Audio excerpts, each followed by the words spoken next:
So I've got a lot of travel coming up in 2024, which means a lot of organizing and repacking my bags. And the folks at Brevitē caught me at the perfect time. They just sent me the jumper photo bag, and I'm hoping to turn this into my everyday camera carry bag for travel. So let's check out what's in my bag for 2024. So first we have the little Sony RX100.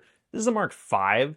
This one is actually about 10 years old now, but it is still my favorite travel camera. It's so cool. It's got this pop-up viewfinder, this rotating flip-up display, which is great for filming yourself. This takes great video. It takes great photos. It's only got a 1-inch sensor, but that's actually pretty good in a little point and shoot like this. And as cell phone cameras just become more and more common, these point and shoots are just getting rarer and rarer. This one has an f1.8 lens, so you get blurry background, which is really nice. And this is actually what I use to film most of my videos. I'm using the iPhone now, but I will switch back to this guy. I just got back from Mexico where I use this camera. It takes phenomenal photos. It's got really great low light performance for a 1-inch sensor. And you can also shoot in S-Log2 with this. 8-bit camera, S-Log2. It's just such a great value in a small package. There's certainly better cameras than this, but this is the camera that I find I keep going back to for travel photography. All right, this next one's got a lot of hot opinions, but it's going to be the Apple Vision Pro. I absolutely love this thing. It's like having a mobile editing studio on my head. Because I work remote and travel a lot, it's nice being able to use this as a monitor display for my Mac.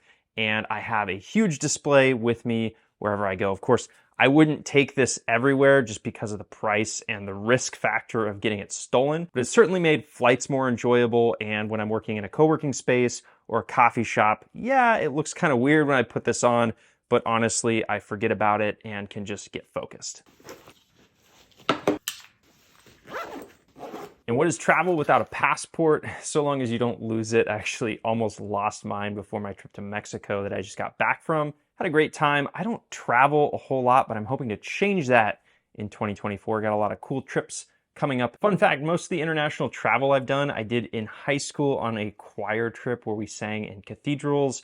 All around Europe, we sang in France, Germany, Austria, Switzerland, Czech Republic, and Italy. And a few years ago for my honeymoon, my wife and I did a river cruise down the Danube where we started in Regensburg in Germany and we ended in Hungary in Budapest with a lot of cool stops along the way. And the next place I really want to go that I haven't been yet is probably Asia. So hashtag Asia 2025.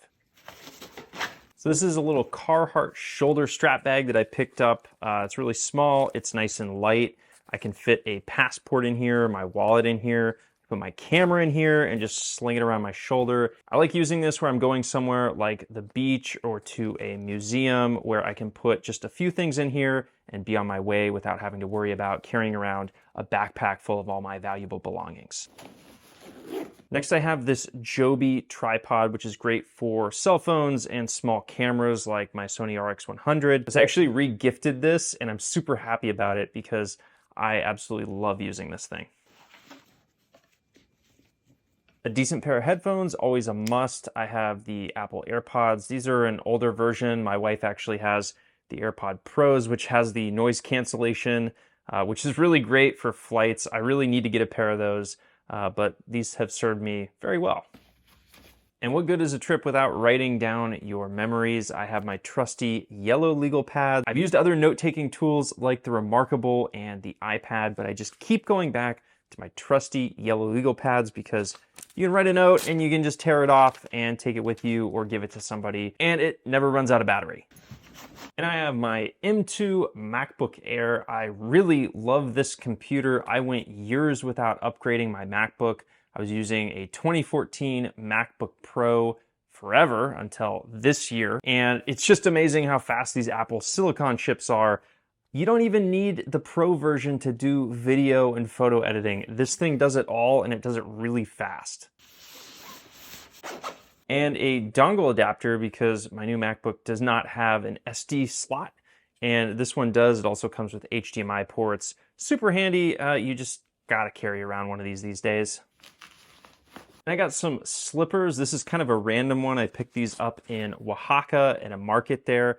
I really love being able to take my shoes off and slide into these at the end of the day. Not have to worry about walking around barefoot in a hotel room or an Airbnb or hostel. It's just really nice to air out my feet.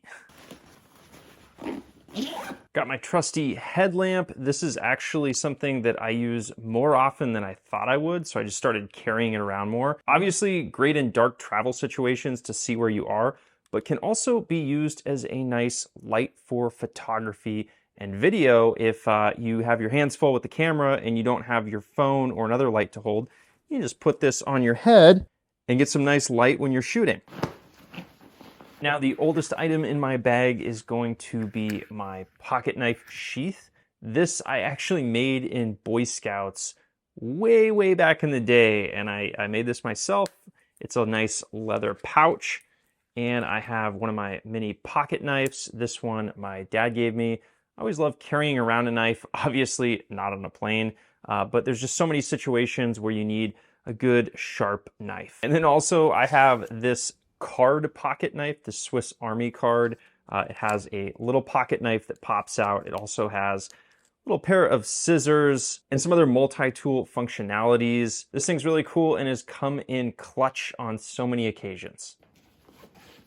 All right, these I haven't actually seen anybody else use, but they are wrist hand warmers, and they just strap around your wrist like this. And the idea is they heat the blood going into your hands so you don't have to stuff them up in your gloves. You can use the cheap air-activated hot hands warmers, which I have in here. I have a condition where I get really cold hands, even in moderate temperatures, which can make it a pain in the butt when I'm using a camera and I can't feel my fingers. And these things really do help. I've tried heated gloves, I've tried shove-in hand warmers, and these are the best, cheapest solution for my needs. And finally, I've got my pair of Maui Jim sunglasses. Now there's a story behind these. These are actually my fourth or fifth pair, I think, of the same style of sunglasses from Maui Jim. My first pair I got stolen, I believe. My second pair also got stolen.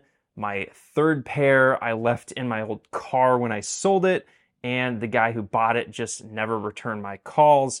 And so I went a couple years without these, and they actually don't make this style anymore, so I found these used online. They are polarized glass, they're super durable. They're certainly better looking sunglasses, probably on me at least, but I have not found a pair of sunglasses that can compare to the clarity and the colors that you get with this style.